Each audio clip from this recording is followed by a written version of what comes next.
The Quran is not the word of Muhammad, it is the word of God. But it was written by Muhammad. It was not written by Muhammad. Who wrote it? Muhammad was illiterate. He didn't know how to write or read. Who wrote it? It was the word of God, it was the divine word. You see? It's every single time. They're very consistent. I appreciate it. All right? It is the word of God, and they're very passionate about it. I respect your passion. There's no way you can rationally have a conversation with that. The same way, if you ask me, why do you believe the Bible's the word of God? And I look you in the face and I say, because it's the word of God.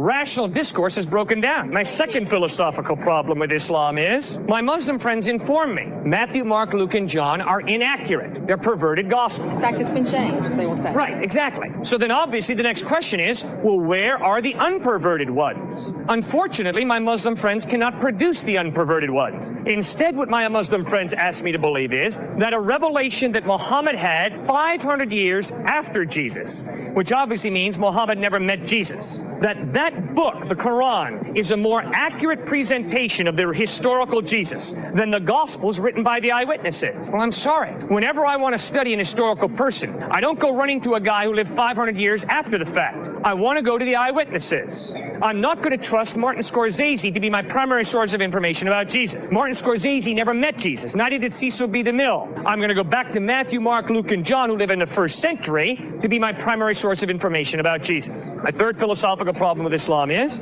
my Muslim friends have great respect for Jesus. In fact, my Muslim friends respect Jesus far more than the typical American does. My Muslim friends believe that Jesus was born of a virgin, that he ascended to heaven, and that he's coming back a second time. Well, that's far more than the typical American believes about Jesus. But my Muslim friends say that although Jesus speaks the absolute truth, Muhammad also speaks absolute truth.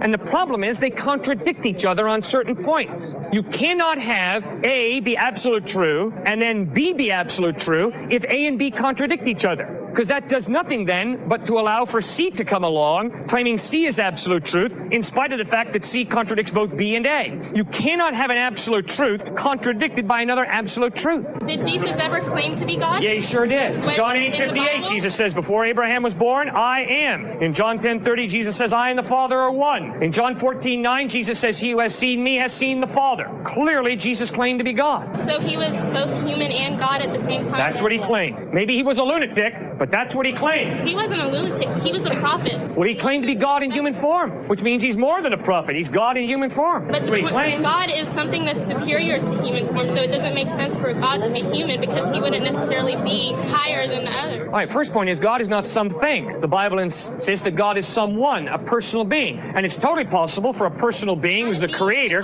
to humble himself and become a human being.